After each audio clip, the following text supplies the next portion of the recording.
Now in this same Bhagavad-Gītā Māhātmyam, we will now hear from Krishna himself. Listen to what Krishna himself says about his own book, Bhagavad-Gītā. O Pandava, I shall now utter those holy names of Bhagavad-Gītā, and by singing these, all sins are immediately destroyed. Now hear these confidential names from me. So I would like everyone to repeat. So these are the names Krishna himself uses to describe his book. First one, please repeat. Ganga, Gita, Savitri, Sita, Satya, Prativrata, Brahmavali, Brahmavidya, Trisandhya, Muktagehini, Ardhamratra, Chidananda, Bhavagni, Brantinashini, Vedatrayi, Parananda, and the last one, Tatvartha Jnana Manjari. Krishna continues, a person who with a sober mind continuously utters these confidential holy names achieves the perfection of divine knowledge and in the end reaches the supreme destination. Now, those of you who know Bhagavad Gita, in the 12th chapter, Krishna gives you what I call the options plan. He says, if here's the topmost, always think of me. Okay, you can't do that. Then practice the rules of bhakti. Oh, you can't do that, then do this. Oh, you can't do this, do this. He gives you 5 options. So listen to how great a God is Krishna. He's the greatest. He's the coolest. He's the most everything. Listen to what he says.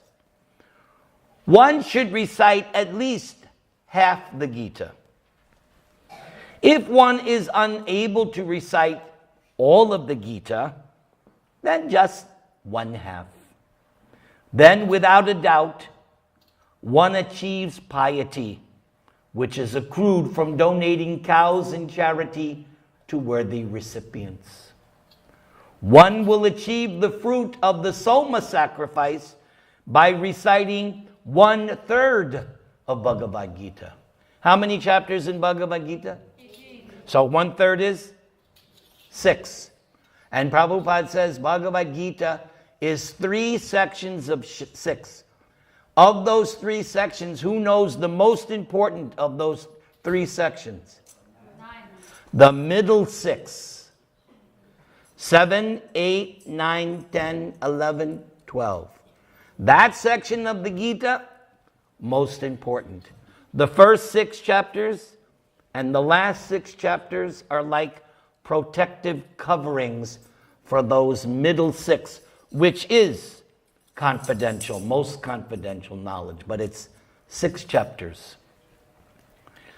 And the result of bathing in the holy river Ganga is achieved by uttering 1/6 of the Gita. So that's only 3 chapters.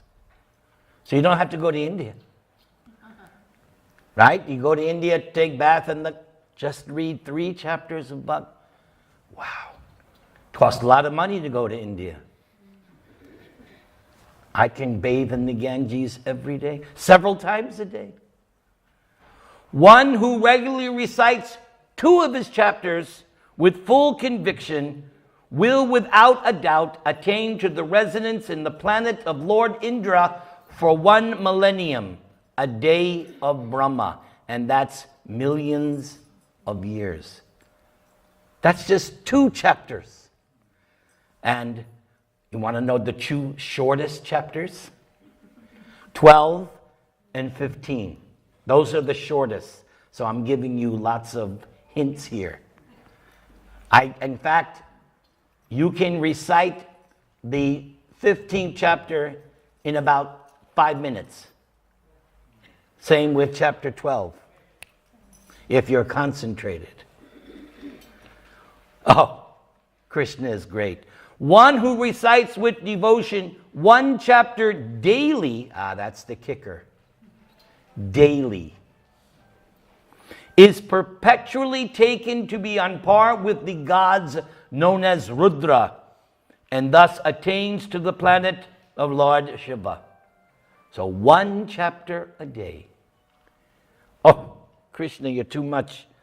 A person who regularly recites a half or a quarter chapter will achieve residence on the sun planet.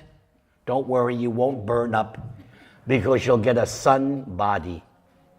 Don't worry. And you'll stay there for the lifetime of 100 manus. Oh, Krishna's not done. A person who faithfully recites 10, 7, 5, 3, 2, 1, or even a half a verse will attain to the residence on the moon for 10,000 years. I think we did a verse previously. You're going to the moon. So tell NASA they're wasting their money. Just read a verse of Bhagavad-Gītā. You're going to the moon. Uh-oh. As usual. No, it's fine. They told them not to come too early. Well. I know, I'm just telling you. Anyway, are you on top of it? Okay. Technical difficulties. We'll be back with you shortly.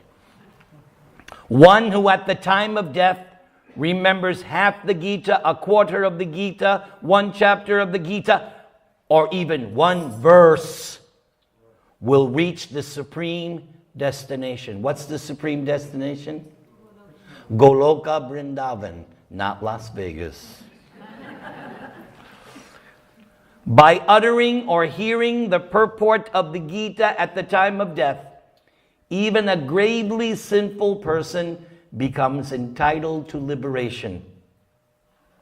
One who has a devotional connection with Bhagavad Gita will, at the time of death, attain to Vaikuntha and reside with the Supreme Lord Vishnu in divine ecstasy.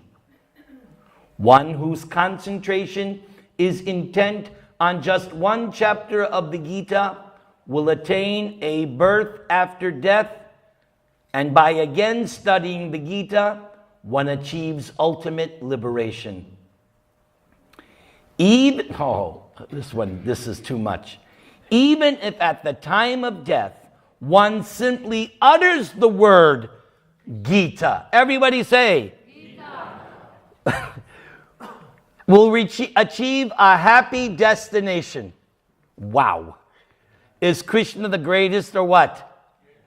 Certainly, all actions are performed along with the recitation of Bhagavad Gita, and one becomes purified and then accomplished to perfection. A person who recites the Gita satisfies the forefathers, who all depart from hell and they ascend to heaven. The forefathers, having been offered libations by the recitation of the Gita, offer that sun blessings and ascend to the heavenly planet known as Pitriloka. To make a gift presentation of a book of the Gita along with the yak-tail whisk enables a man to achieve complete success on that day. One who donates a gold-bound Gita to a learned Brahmin never takes birth again in the material world. One who donates in charity 100 copies of Bhagavad Gita attains to a plane of the absolute. Vijay, you have distributed thousands of Bhagavad Gitas. Do you have 100 copies with you? Not today. Do you have 100 copies of Gita? How many in the case? 24. We need 100. Somebody's going to buy 100 today because they're going to go to the spiritual world. Well, I see. All right, you taking orders, right? All right, so raise your hand so they know who you are. There he is. So anybody who wants 100 copies of the Gita, he'll take your order. And you will deliver it personally? So you are the transcendental UPS man? Very good. The potency of presenting the Gita as a gift is such that the soul, having achieved a place in the planet of Lord Vishnu for a period of 7 millenniums, then associates with that Supreme Lord Vishnu in divine ecstasy.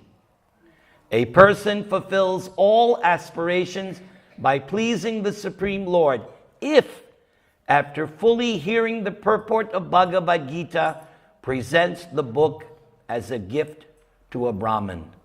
And the verse that we chanted last time is the purport of the Gita, that everyone should surrender to Krishna exclusively. Let's do it again. Please, wait. I'm the captain of the ship. Are you ready? Repeat after me. Sarvadhamman parityajya Mamekam sharanam vraja Ahang tvang sarvapapebhyo Mokshayashyami ma suchaha. For those who didn't get it the first time, Krishna in that verse is saying that we should completely, utterly, totally, exclusively surrender to Him. And if we do that, Krishna says, I personally will deliver you from your karmic bank account, good and bad. Somebody may say, wait, Krishna is going to take away my good, yes. Because if you still want your good bank account, you have to come back and take birth again.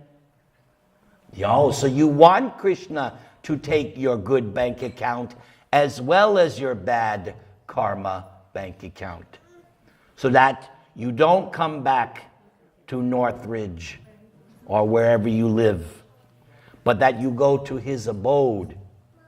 That's the idea.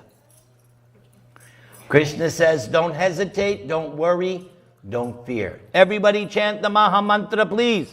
Hare Krishna, Hare Krishna, Krishna Krishna, Hare Hare, Hare Ram, Hare Ram, Ram Ram, Hare Hare. Puri, you're ready to